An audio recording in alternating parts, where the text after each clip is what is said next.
మరి జగన్మోహన్ రెడ్డి గారు ఆంధ్ర రాష్ట్రంలో ఉన్నటువంటి వైఎస్ఆర్సీపీ కుటుంబ సభ్యులందరికీ కూడా యావత్ ఆంధ్ర రాష్ట్ర ప్రజానికని అందరికీ కూడా ఈరోజు తోడేళ్ల గుంపుతో పోరాడడానికి మీ యొక్క నాయకుడిగా నేను సిద్ధంగా ఉన్నాను, మీరందరూ సిద్ధమా అని చెప్పేసి మా అందరికీ కూడా పిలుపునిస్తే మేమందరం కూడా జగనన్న కోసం ఆ తోడేళ్ల గుంపుతో పోరాడడానికి మేమందరం కూడా సిద్ధం అని చెప్పేసి జగనన్నకి చెప్తా ఉన్నాము.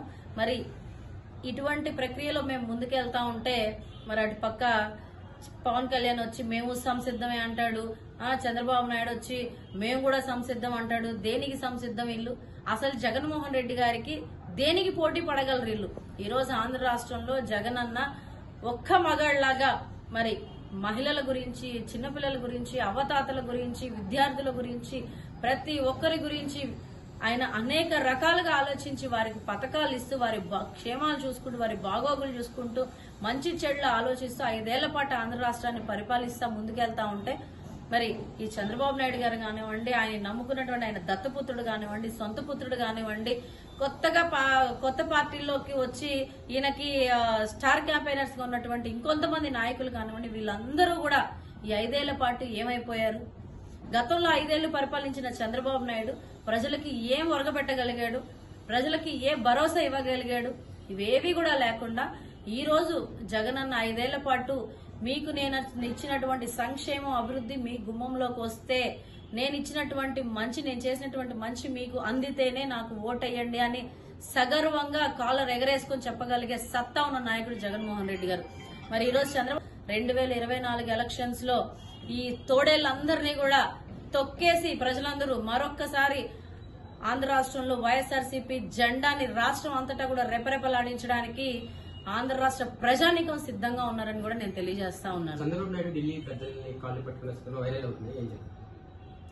చంద్రబాబు నాయుడు పాపం దిక్కు తెలియని పరిస్థితుల్లో ఖచ్చితంగా పోయినసారి పాపం 23 మంది ఎమ్మెల్యేలని గతంలో 2014లో జగన్మోహన్ రెడ్డి గారి దగ్గర నుంచి లాక్కున్నాడు.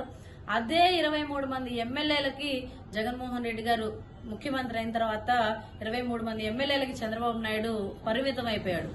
ఈసారి కనీసం 23 మంది కాదు కదా, కనీసం 3 మంది ఎమ్మెల్యేలు వస్తారో ఏంటో తెలియని పరిస్థితుల్లో దిక్కుతోచని స్థితిలో ఈరోజు వెళ్ళి ఎక్కడంటే అక్కడ ఎవరి కాళ్ళు పట్టుకోవడానికైనా సిద్ధంగా ఉన్నాను. ఆయన దేనికి సిద్ధంగా ఉన్నాడు? జగన్మోహన్ రెడ్డి గారితో పోరాడడానికి సిద్ధంగా లేడు చంద్రబాబు నాయుడు గారు. ఎవరి కాళ్ళైనా పట్టుకోనైనా సరే జగన్మోహన్ రెడ్డి గారిని ఓడించడానికి నేను సిద్ధంగా ఉన్నానని సిగ్గు లేకుండా రాష్ట్రాల దాటెళ్లి కాళ్ళు పట్టుకునే పరిస్థితిలో ఉన్నాడు చంద్రబాబు నాయుడు.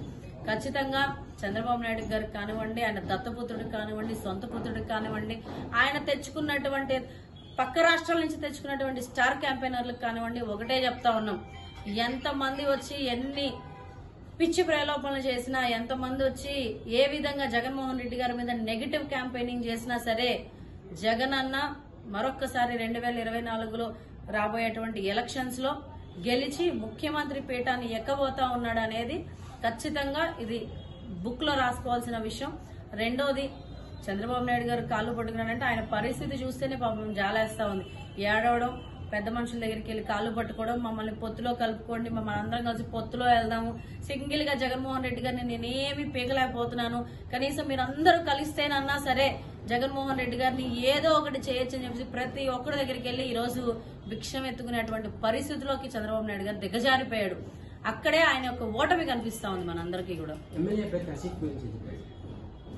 ఈరోజు మరి పశ్చిమ నియోజకవర్గంలో 2019 నుంచి 2023 వరకు కూడా వెల్లంపల్లి శ్రీనివాసరావు గారు ఏ విధంగా అయితే ప్రజలకి చేరువలో ఉండి ప్రజల యొక్క ఆదరాభిమానాలు పొంది ఈరోజు వైఎస్ఆర్సీపీ పార్టీ నుంచి ఉన్నటువంటి ఎమ్మెల్యేగా ఏ విధంగా అయితే మా అందరికీ కూడా మంచి చేసి ఈరోజు ఆయన ఒక మంచి పేరు తెచ్చుకున్నారో పశ్చిమ నియోజకవర్గంలో, అదే విధంగా మరి ఇప్పుడు ఎమ్మెల్యే అభ్యర్థిగా ఉన్నటువంటి షేక్ ఆసిఫ్ గారు కూడా ఖచ్చితంగా ప్రజల యొక్క మన్ననలు పొందుతున్నారు, ప్రజల యొక్క ఆదరాభిమానాలు పొందుతా ఉన్నారు.